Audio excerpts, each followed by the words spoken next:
Self-reflection on Life Sunday. Why do we do what we do? Why do we believe what we believe? And so I think Life Sunday was probably last Sunday, and I probably missed it. And, it's not part of our liturgical calendar. And so it doesn't bother me that I missed it. And I usually just ignore Life Sunday, but something keeps inkling at me. And I'm wondering if it's the Holy Spirit saying, "Hey, Steve, you should really talk about Life Sunday because of the culture wars." Uh, and it requires so much delicacy uh, that I will be amazed if I don't offend somebody out there listening to this. Uh, but here's the thing, if you're engaging in the culture wars, if anything I say causes you to just, blow up or get offended, it's possible I said something the wrong way. But if you're listening to my heart as well as to my words, there are four basic affirmations that biblical Christians, uh, Jesus followers, make about life. There are four affirmations of our humanity and four affirmations about life that biblical Christians, God fearing people, people who follow Jesus make. And this is the Bible talking. It is not Steve here.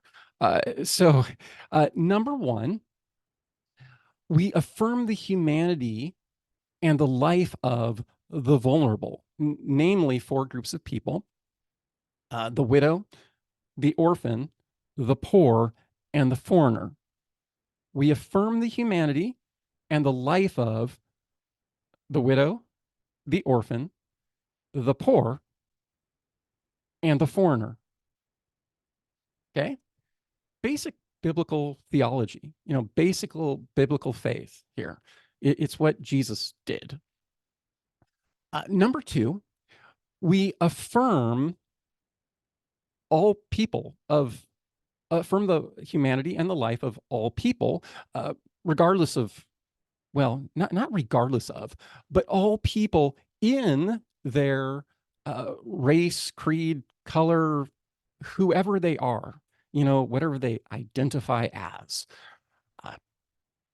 Uh, whoever they are, if they're human, we affirm their humanity and their life. And so here's a slightly controversial statement, but it can be accurately said, that the first theological controversy of the church was institutional racism. That is, Jews who said, you have to become a Jew in order to be a Christian. And the early church immediately affirmed the Jesus doctrine that we affirm every race, all people of, well, here I have to say, regardless of their creed. That would be, regardless of their creed, we affirm their life, we affirm their humanity.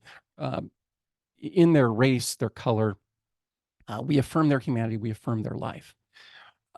So we affirm the vulnerable, the life and humanity of the vulnerable. We affirm the life and humanity of, all races as God's good gifts.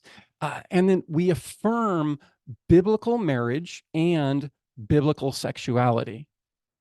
We affirm that what it means to be fully human is biblical marriage and biblical sexuality.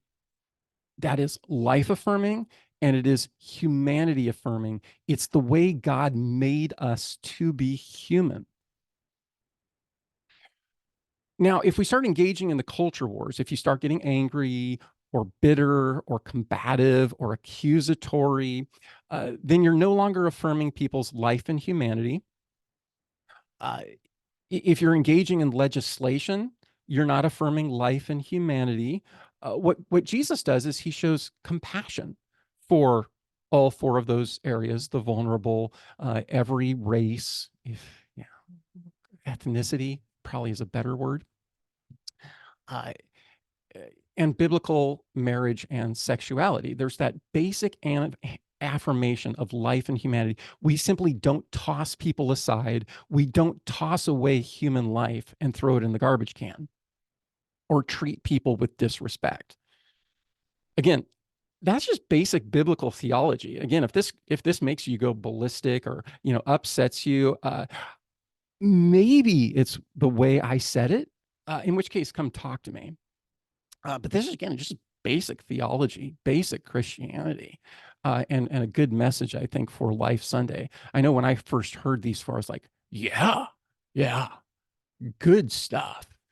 I didn't make it up. Somebody just pulled it right out of the Bible. God bless.